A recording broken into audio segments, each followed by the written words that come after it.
Moja ya mzigo wa dhahabu wa bilioni 5 umepotea. Kisasi mama, jicho kwa jicho. Chukua mali zake. Huyu sio mwanaume wako wa ukweli.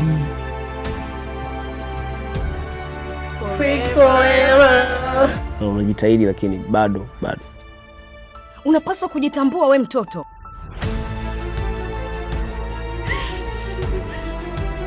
Fanya haraka mwamba. Wewe sio mke wa Amari tena.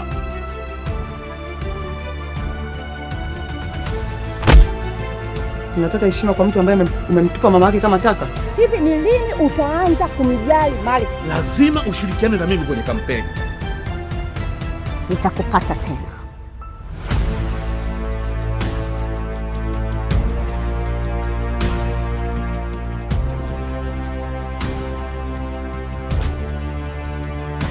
Hali ya sasa ya ofisi sio shwari kabisa.